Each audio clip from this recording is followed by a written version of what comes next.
United States Institute of Peace, along with SiriusXM's POTUS Channel 124, now present their weekly podcast.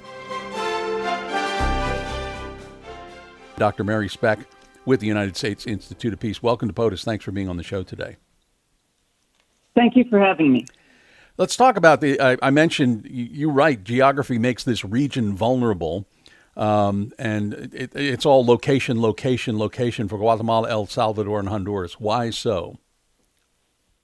Well, South American drugs, and this has been true for a couple decades at least, generally land in Central America on their way north. It's a very poor region, had lots of remote areas where you could have land via air, but especially along the coast of Honduras at this time. It's an easy place to enter drugs because remote location, poor populations, and also very underqualified, undermotivated, corrupt security forces. You note that the United States remains the region's lodestar economically, politically, and culturally. How so? Well, Central Americans have long ties with the United States. It's the major trading partner, and that is not true in South America. China is the major trading partner for most, if not all, South American countries, with the exception of Colombia. The United States remains the largest trading partner, although with the exception of Guatemala and Belize, the other countries now recognize China and not Taiwan. But also, of course, emigration creates these strong cultural ties. And unlike South American countries, which have tended to be more nationalistic and more skeptical of the United States, Central Americans in general have very positive views of the United States. You mentioned China, and in the piece you write, in recent years, China has courted Central American governments, but many Chinese promises have failed to come to fruition. Have the cuts in USAID, the funding cuts there, have they opened a door for China in this region? Well, yes, China already has given some very likes to give showy gifts. It hasn't really invested. In that case, it hasn't really given the productive investment that Central America really needs to bring its economies forward.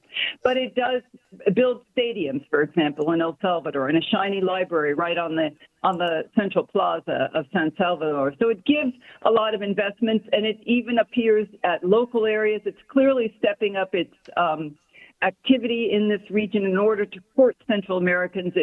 Not so much because it's economically important to them, but because they obviously want to be able to operate in the United States backyard.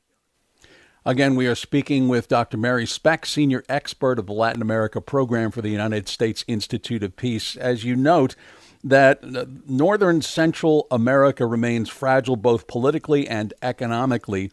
And you note that there has been a sort of a failure of elected governments to ensure citizen safety or provide stable, decently paid employment. What is the status of the governments of those countries?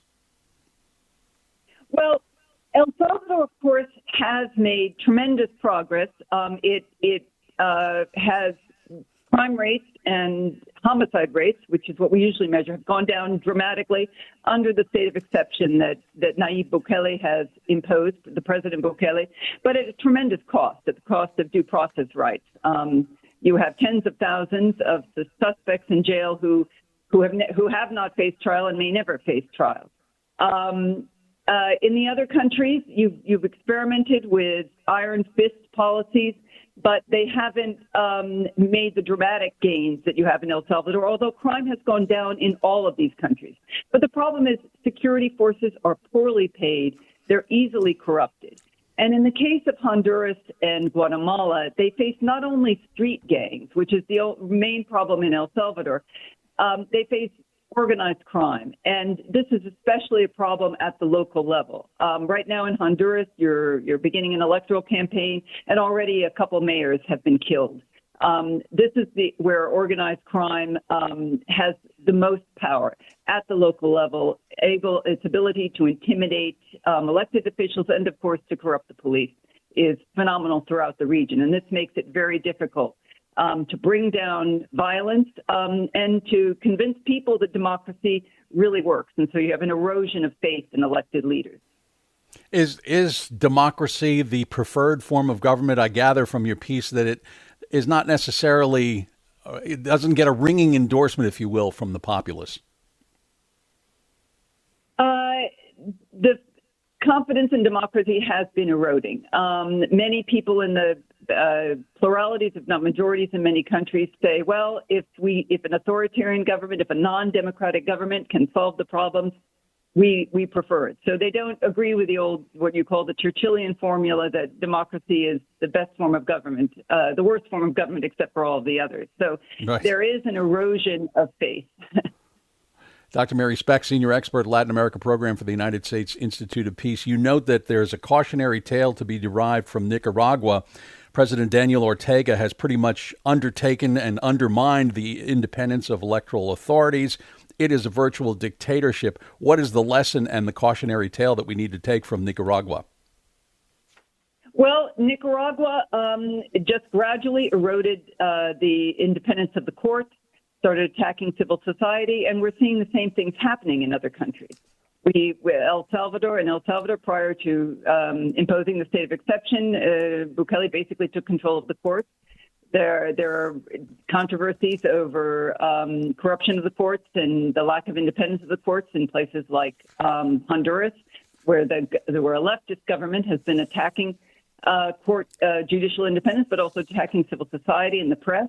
In Guatemala, there's a sign of hope because Arevalo was elected despite a previous government which had also tried to restrict civil society and attacked and even arrested journalists. So it's a mixed bag in the region, but there are real danger signs in all three of these countries that they could go in the same direction as Nicaragua. I also note that 200,000, you say 200,000 some citizens have emigrated from Nicaragua. I'm wondering, are they trying to get to the U.S.?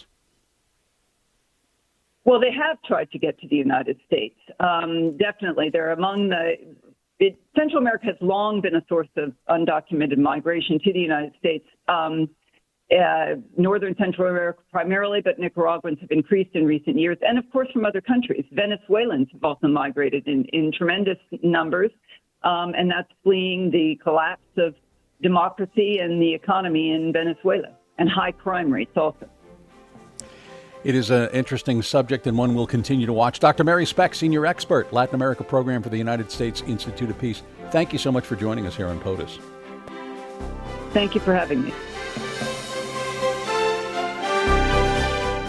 This podcast has been brought to you by the United States Institute of Peace and SiriusXM's POTUS, Channel 124.